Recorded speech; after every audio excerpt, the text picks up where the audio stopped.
নমস্কাৰ মই প্ৰণীতা লৈ আহিছো জে কলিফল ফাৰ্ষ্ট অন টাইম এই মুহূৰ্তত জনগাঁথনিক লৈ বৃহৎ মন্তব্য কৰিছে মুখ্যমন্ত্ৰী ডক্টৰ হিমন্ত বিশ্ব শৰ্মাই অসমত অসমীয়া এতিয়া সংখ্যালঘু হোৱাৰ পথত অসমীয়াখিনি কিমান সংকট আছে সেই কথা ঘোষণা কৰিছে মুখ্যমন্ত্ৰী ডক্টৰ হিমন্ত বিশ্ব শৰ্মাই এই সংকটপূৰ্ণ সময়ছোৱাত আমি যদি সতৰ্ক নহওঁ তেনেহলে ভৱিষ্যতে আমাৰ বিপদ নিশ্চিত এই কথা মুখ্যমন্ত্ৰী ডক্টৰ হিমন্ত বিশ্ব শৰ্মাই কৈ দিছে লগতে তেওঁ ক'লে যে সংখ্যালঘু হ'বলৈ গৈ আছো আমি কিয় ইয়াৰ ভুলৰ বাবে আমি নিজেই দায়ী আমি নিজেই ভুল কৰিছো আৰু যাৰ ফলত এনেকুৱা অসমীয়াৰ জনগাঁথনি ইমান বেছি হ্ৰাস পাইছে উল্লেখ কৰিব লাগিব যে শেহতীয়াকৈ চলি থকা উচ্ছেদ অভিযানৰ পাছত মুখ্যমন্ত্ৰী ডক্টৰ হিমন্ত বিশ্ব শৰ্মাই এটা কথা ক্লিয়াৰ কৰি দিছিল যে এছামে নামনি অসম দখল কৰিলে এছামে বৰাক সম্পূৰ্ণৰূপে দখল কৰিলে কিন্তু উজনি অসম কোনো পধ্যে দখল কৰিবলৈ দিব নোৱাৰি মুখ্যমন্ত্ৰী ডক্টৰ হিমন্ত বিশ্ব শৰ্মাই এই কথা পুনৰ ঘোষণা কৰিছে যে এতিয়াই যদি আমি সতৰ্ক নহওঁ গোটেই অসমখন আমি হেৰুৱাই দিম ভেটি ৰক্ষা কৰিব লাগিব তাৰ বাবে ভেটি ৰক্ষা কৰিবৰ বাবে অসমীয়া মানুহে কি কৰিব লাগিব নিজৰ মাটিডোখৰ যেতিয়া বিক্ৰী কৰিব বিচাৰিব তেতিয়া চাব যে কেনেকুৱা মানুহক আপুনি মাটি বিক্ৰী কৰিব বিচাৰিছে তিনি পুৰুষৰ পৰীক্ষা কৰি ল'ব যে তেওঁলোক অসমীয়া হয় নে নহয় যদি অসমীয়া নহয় তেনেহলে সেই মানুহক মাটি বিক্ৰী নকৰিব বহিৰাগতক মাটি বিক্ৰী কৰিব নালাগে বুলি ঘোষণা কৰিছে মুখ্যমন্ত্ৰী ডক্টৰ হিমন্ত বিশ্ব শৰ্মাই আৰু তাৰ বাবে যে আইন আনিব সেই কথা তেওঁ ঘোষণা কৰি দিছে বিধানসভাত বিধেয়ক উত্থাপন কৰা হ'ব আৰু এই বিধেয়ক আইনলৈ ৰূপান্তৰিত হৈ যোৱাৰ লগে লগে এতিয়া দীঘলীয়া প্ৰচেছৰ মাজেৰেহে যাব মাটিৰ ক্ৰয় বিক্ৰয় অসমত এতিয়া অসমীয়া মানুহ এগৰাকীয়ে মাটি বিক্ৰী কৰিবলৈ হ'লে অসমীয়া মানুহকে বিক্ৰী কৰিব লাগিব কোনো বহিৰাগতক মাটি বিক্ৰী কৰিব নোৱাৰিব এই কথা মুখ্যমন্ত্ৰী গৰাকীয়ে ক্লিয়াৰ কৰি দিছে সমান্তৰালকৈ অসমৰ জনগাঁথনিক লৈ চিন্তিত হৈছে তেওঁ অসমৰ জনগাঁথনিৰ এটা বৃহৎ আপডেট মুখ্যমন্ত্ৰী গৰাকীয়ে দিছে তেওঁ কি কৈছে মুহূৰ্তত আমি জনাব বিচাৰিছো আটাইতকৈ ডাঙৰ আপডেট জে কলিফল ফাৰ্ষ্ট অন টাইম আজি অসমীয়াখিনি সংখ্যালঘু হোৱাৰ পথত ঘোষণা কৰিছে মুখ্যমন্ত্ৰী ডক্টৰ হিমন্ত বিশ্ব শৰ্মাই অসমৰ জনগাঁথনিৰ ভয়ংকৰ আপডেট দিলে মুখ্যমন্ত্ৰী ডক্টৰ হিমন্ত বিশ্ব শৰ্মাই তেওঁ ক'লে যে আমি আজি সংখ্যালঘু হ'বলৈ গৈ আছো কেৱল এঠাইত নহয় ৰাজ্যৰ বহু প্ৰান্তত সিঁচৰতি হৈ আছে বিদেশী আৰু এই বিদেশীৰ আগ্ৰাসন বন্ধ কৰিব লাগিব অসমীয়া মানুহখিনিয়ে বুজি পাব লাগিব যে আমি ভেটি ৰক্ষা কৰিলেহে জাতি ৰক্ষা হ'ব কোনো বিদেশী অচিনাকি মানুহক মাটি বিক্ৰী নকৰিব অসমীয়াই আহ্বান জনাইছে মুখ্যমন্ত্ৰী গৰাকী সংকল্প লওক আমি কোনো কামৰ বাবে যাতে সহায় নলওঁ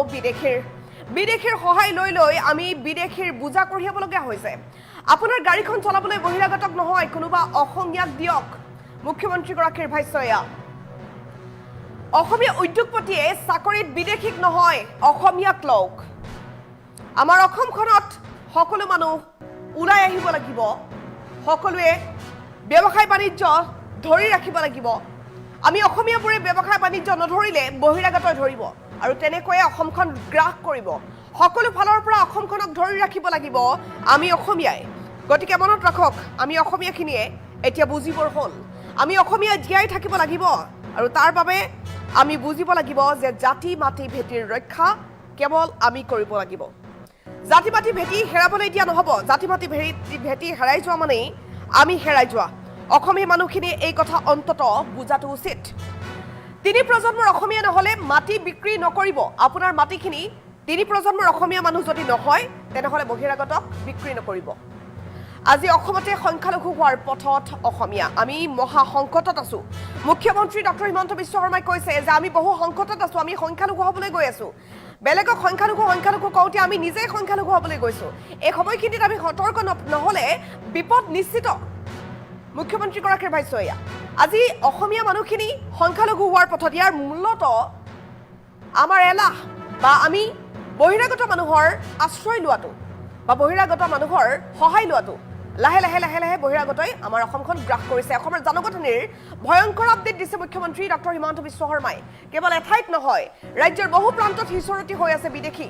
আৰু এই বিদেশীৰ আগ্ৰাসন বন্ধ কৰিব লাগিব এই বিদেশীৰ আগ্ৰাসন কোনো পধ্যে চলিবলৈ দিয়া নহ'ব কোনো বিদেশী অচিনাকি মানুহক মাটি বিক্ৰী নকৰিব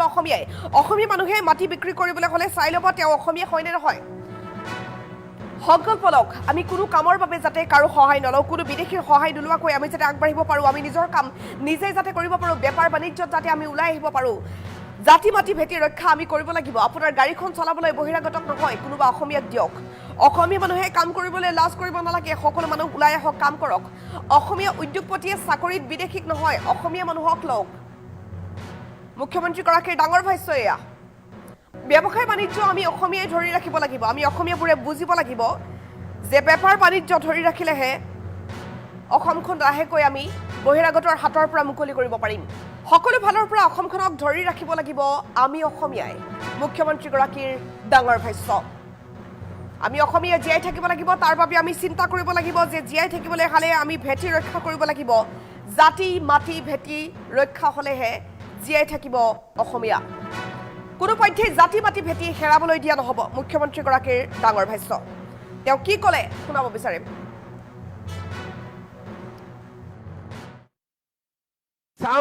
চাওঁতে আমি অসমত লাহে লাহে সংখ্যা লঘিষ্ঠ হোৱাৰ ফালে আমি আগবাঢ়িছো 2027 চনৰ লোকপিয়লত আমি দেখা পাম যে আমাৰ সংখ্যা লাহে লাহে 60% তললৈ নামিব আৰম্ভ কৰিব কাৰণ এটা সময়ত আমি কোনেও চিন্তা কৰা নাছিলো যে আমি নিজৰ মাটিতে সংখ্যা লঘিষ্ঠ হম আপোনালোকে যদি দেখা পায় অসমত নিৰ্মাণ হোৱা অসমত আৰম্ভ হোৱা প্ৰতিটো কামতে আজি লাহে লাহে জনসংখ্যাৰ প্ৰভাৱৰ কাৰণে অসমীয়াৰ পৰিৱৰ্তে অচিনাকি মানুহসকলে নেতৃত্ব ল'বলৈ বিচাৰে আজি অচিনাকি মানুহৰ সংখ্যা অসমত বাঢ়ি গৈ আছে আৰু আজি তেওঁলোক মাত্ৰ নিৰ্দিষ্ট অঞ্চলতে সীমাবদ্ধ নাথাকি হদিয়া তিনিচুকীয়া ডিব্ৰুগড়লৈ যোৱাৰ বাবেও তেওঁলোক সাজি হৈছে আজি কেইদিনমান আগতে আমি দেখা পাইছিলো আমি এটা পৰিসংখ্যা লৈছিলো যে আমাৰ মাটিবোৰ আমি কাক বিক্ৰী কৰি আছো মই পৰিসংখ্যা দেখি স্তম্ভিত হৈছিলো যে আমাৰ খিলঞ্জীয়া থলুৱা লোকে আনকি তিনিচুকীয়া ডিব্ৰুগড় জিলাটো অচিনাকি লোকক নিজৰ মাটি বিক্ৰী কৰিছে শ্ৰদ্ধাৰ ৰাইজ জাতিয়ে যদি জাতীয় সংকল্প নলয় আমাৰ জাতিটো কেতিয়াও জীয়াই নাথাকিব আমি জাতিয়ে আজি দিনত সংকল্প ল'ব লাগিব আমি আমাৰ এটুকুৰাও মাটিও যিমানেই পৰিয়ালত অসুবিধা নহওক কিয় অৰ্থনৈতিক অসুবিধা নহওক কিয় আমি কেতিয়াও অচিনাকি লোকক আমি বিক্ৰী নকৰো এই সংকল্প আমি ল'ব লাগিব আমাৰ মাটি যদি অচিনাকি মানুহৰ হাতলৈ যায় আমি জাতি হিচাপে জীয়াই থাকিব নোৱাৰিম প্ৰতিগৰাকী ব্যৱসায়ীয়ে সিদ্ধান্ত ল'ব লাগিব প্ৰতিগৰাকী উদ্যোগপতিয়ে সিদ্ধান্ত ল'ব লাগিব যে আমাৰ প্ৰতিষ্ঠানত আমি অচিনাকি মানুহক চাকৰি নিদিও আমি আমাৰ নিজৰ ল'ৰা ছোৱালীক আমি চাকৰি দিম প্ৰতিগৰাকী অসমীয়া উদ্যোগপতি প্ৰতিগৰাকী অসমীয়া ব্যৱসায়ীয়ে সিদ্ধান্ত ল'ব লাগিব যে মোৰ গাড়ীখন অচিনাকি মানুহে নচলায় মোৰ গাড়ীখন মোৰ অসমীয়া যুৱক যুৱতীয়ে চলাব অসমৰ যুৱক যুৱতীয়ে চলাব চাওঁতে আমি অসমত লাহে লাহে সংখ্যা লঘিষ্ঠ হোৱাৰ ফালে আমি আগবাঢ়িছো 2027 চনৰ লোকপিয়লত আমি দেখা পাম যে আমাৰ সংখ্যা লাহে লাহে 60% তললৈ নামিব আৰম্ভ কৰিব কাৰণ এটা সময়ত আমি কোনেও চিন্তা কৰা নাছিলো যে আমি নিজৰ মাটিতে সংখ্যা লঘিষ্ঠ হম আপোনালোকে যদি দেখা পায় অসমত নিৰ্মাণ হোৱা অসমত আৰম্ভ হোৱা প্ৰতিটো কামতে আজি লাহে লাহে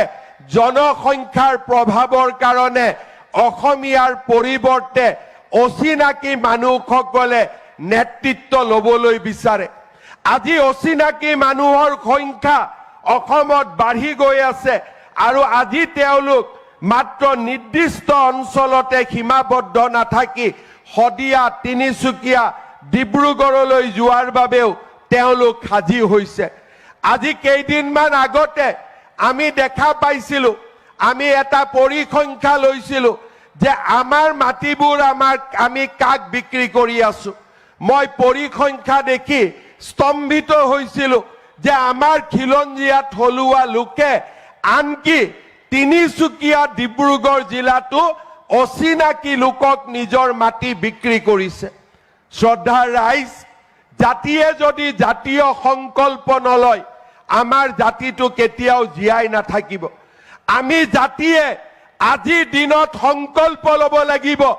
আমি আমাৰ এটুকুৰাও মাটিও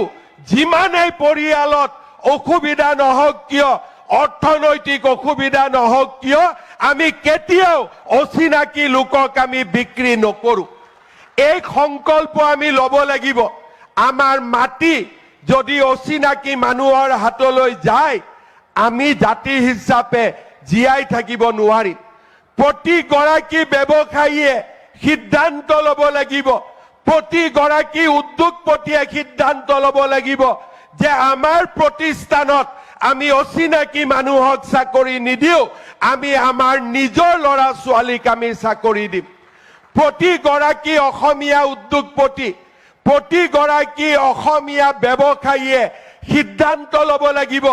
যে মোৰ গাড়ীখন অচিনাকি মানুহে নচলাই মোৰ গাড়ীখন মোৰ অসমীয়া যুৱক যুৱতীয়ে চলাব অসমৰ যুৱক যুৱতীয়ে চলাব চাওঁতে চাওঁতে আমি অসমত লাহে লাহে সংখ্যা লঘিষ্ঠ হোৱাৰ ফালে আমি আগবাঢ়িছো 2027 চনৰ লোকপিয়লত আমি দেখা পাম যে আমাৰ সংখ্যা লাহে লাহে 60% তললৈ নামিব আৰম্ভ কৰিব কাৰণ এটা সময়ত আমি কোনেও চিন্তা কৰা নাছিলো যে আমি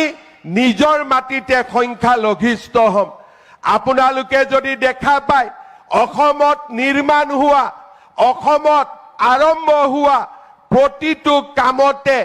আজি লাহে লাহে জনসংখ্যাৰ প্ৰভাৱৰ কাৰণে অসমীয়াৰ পৰিৱৰ্তে অচিনাকি মানুহসকলে নেতৃত্ব ল'বলৈ বিচাৰে আজি অচিনাকি মানুহৰ সংখ্যা অসমত বাঢ়ি গৈ আছে আৰু আজি তেওঁলোক মাত্ৰ নিৰ্দিষ্ট অঞ্চলতে সীমাবদ্ধ নাথাকি শদিয়া তিনিচুকীয়া ডিব্ৰুগড়লৈ যোৱাৰ বাবেও তেওঁলোক সাজি হৈছে আজি কেইদিনমান আগতে আমি দেখা পাইছিলো আমি এটা পৰিসংখ্যা লৈছিলো যে আমাৰ মাটিবোৰ আমি কাক বিক্ৰী কৰি আছো মই পৰিসংখ্যা দেখি স্তম্ভিত হৈছিলো যে আমাৰ খিলঞ্জীয়া থলুৱা লোকে আনকি তিনিচুকীয়া ডিব্ৰুগড় জিলাটো অচিনাকি লোকক নিজৰ মাটি বিক্ৰী কৰিছে শ্ৰদ্ধাৰ ৰাইজ জাতিয়ে যদি জাতীয় সংকল্প নলয় আমাৰ জাতিটো কেতিয়াও জীয়াই নাথাকিব আমি জাতিয়ে আজিৰ দিনত সংকল্প ল'ব লাগিব আমি আমাৰ এটুকুৰাও মাটিও যিমানেই পৰিয়ালত অসুবিধা নহওক কিয়